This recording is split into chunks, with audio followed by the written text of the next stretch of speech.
শিল্পী সমিতির নির্বাচন চলছিল আজকে। সাকিবও এখান থেকে তৈরি হয়েছে, ওই বুবলু এখান থেকে তৈরি হয়েছে, সবাই এখান থেকে তৈরি হয়েছে। সারাদিন শিল্পীরা ভোট দিয়েছে। বাংলাদেশের প্রত্যেকটা শিল্পী, চলচ্চিত্রের কর্মকর্তা, কর্মচারী, পরিচালক, প্রযোজক ভোট দিতে গেলেও সাকিব টাকিব যারা আছে, হ্যাঁ, এরা যদি দেশে থাকে তা আমার মনে হয় তাদের আসা উচিত। এবং মেগাস্টার শাকিব খান, চিত্রনায়িকা বুবলি কিংবা অপু বিশ্বাসকে দেখতে পায়নি ভোট দিতে যাওয়া। এটা নিয়ে পরিচালক এমডি ইকবাল মুখ খুলেছেন। তিনি যেটা বলছিলেন যে শাকিব খান, বুবলি তারা দেশে থেকেও যদি ভোট দিতে না আসে এটা তাদের জন্য দুর্ভাগ্য। কারণ এই এফডিসি থেকেই তাদের জন্ম, এই শিল্পী সমিতি থেকেই তাদের জন্ম। এক কথায় এফডিসি কেন্দ্রিকই শাকিব খান নায়ক এবং বুবলি নায়িকা হয়েছে। সবকিছু ঠিক আছে, আমি মেনে নিলাম। চিত্রনায়ক শাকিব খান, সেটি ছিল এফডিসির চিত্রনায়ক শাকিব খান। এখন এফডিসির একটা পরিচালক কিংবা প্রযোজক শাকিব খানকে নিয়ে মুখ খুলতেই পারে, কেনই বা শাকিব খান ভোট দিতে আসেনি। এখন আমি যদি বলি যে শাকিব খান ছাড়া আমরা এই নির্বাচন মানি না, বাংলাদেশের শীর্ষ তারকা মেগাস্টার শাকিব খান ছাড়া নির্বাচন, শিল্পী সমিতি এগুলো আমরা মানি না। শাকিব খান মানেই একটা শিল্পী সমিতি, শাকিব খান নিজেই একটা এফডিসি। প্রযোজক পরিচালক ইকবাল যে কথাটা বলছে, তিনি হ্যাঁ বলেছে শিল্পী হিসেবে শাকিব খান যায়নি। কিন্তু আমরা যদি প্রশ্ন তুলি যে এই এফডিসি শাকিব খানকে নায়ক বানিয়েছে, নায়ক বানানোর পরে, মানে নায়ক বানিয়েছে বলতে এটা বোঝাচ্ছে যে শাকিব খান এফডিসি থেকে নায়ক হয়েছে, সেখানে সিনেমা টিনেমা করেছে। কিন্তু সেই এফডিসি শাকিব খানকে কি দিয়েছে? সেই এফডিসি শাকিব খানকে মানে জুতা মেরে গরু দান করেছে। এই এফডিসিতে শিল্পী সমিতি কেন্দ্রিক এই দল মত, এই দল সেই দল, এইগুলো করতে করতে শিল্পীদের মধ্যে যখন একটা শাকিব খানের উপরে রাগ তৈরি হলো, এই এফডিসিতে শাকিব খানের উপরে হামলা করা হয়েছিল। এই এফডিসিতে শাকিব খানকে একবারে শেষ করে দেওয়া প্ল্যান করা হয়েছিল। এই এফডিসির শিল্পীরাই শাকিব খানের বিপক্ষে চলে গিয়ে শাকিব খানকে বয়কট করেছিল।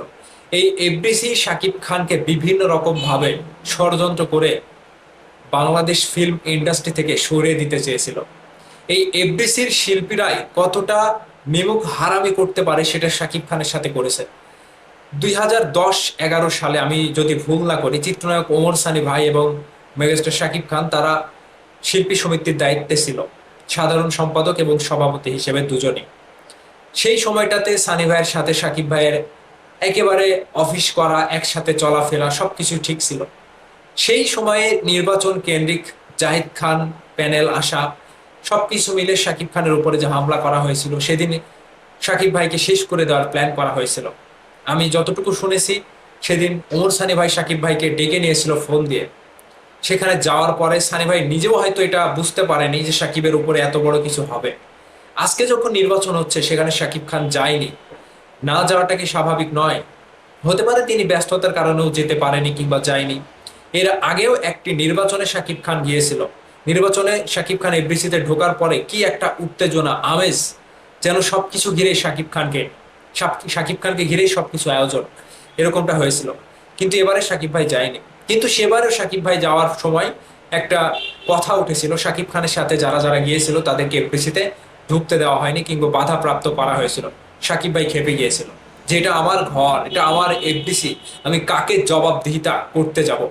এই যে ভেতরে চাপা কষ্ট, কিংবা শাকিব ভাই কেন্দ্রিক এফডিসিতে শাকিব খান আজকে যাচ্ছে না, কতটা দুঃখ কষ্ট কিংবা কতটা বেদনা নিজের ভেতরে খারাপ লাগা থেকে একজন মানুষ যে এফডিসিতে তৈরি হয়েছে, যে এফডিসিতে নিজের কাজগুলো শুরু করেছে, সেই এফডিসিতে যায় না। শুটিং এর সময় শাকিব ভাই শুটিং এর শিডিউল যদি এফডিসিতে পড়ে এফডিসিতে যায়। এমন তো না যে শাকিব ভাই এফডিসি কে ভুলে গিয়েছে কিংবা শিল্পীদের উপরে শাকিব ভাই একেবারে মনক্ষুণ্ণ না। যেই শিল্পীরা শাকিব খানের পেছনে ষড়যন্ত্র করেছিল, শাকিব খানকে সরিয়ে দিতে চেয়েছিল, তাদের সাথেও শাকিব ভাইয়ের ঘনিষ্ঠ সম্পর্ক। শাকিব ভাই তাদেরকে কাছে পেলে বুকে জড়িয়ে নেয়, তাদেরকে ভালোবাসা যায়, মানে ভালোবাসা জানায়, তাদেরকে উপদেশ দেয়। এই যে রিসেন্ট জয় চৌধুরী শিল্পী সমিতির যে একটা পদে নির্বাচন করলেন, জয়কেও শাকিব ভাই অনেক কিছু বলেছে, অনেক কিছু ধারণা দিয়েছে। তো সবকিছু মিলে আজকে শাকিব খান এফডিসিতে যায়নি। পরিচালক ইকবাল যে কথাগুলো বলেছে, সবকিছুর পেছনে আপনারা জানেন যে কি জন্য শাকিব খান যায়নি কিংবা কি জন্য যেতে চায় না। এগুলো আপনাদের দীর্ঘদিনের একটা পরিচয়, পরিচিত জায়গা, যে মানে সেখানে কি হয়, ভেতরের কি অবস্থা, সেটা আপনারা খুবই ভালো করে জানেন। শাকিব ভাই হয়তো ব্যস্ততা না হয় এই সকল কারণে নির্বাচনে যায় না, কিংবা এগুলো তাকে আর টানে না। এটাই হচ্ছে মূল কাহিনী।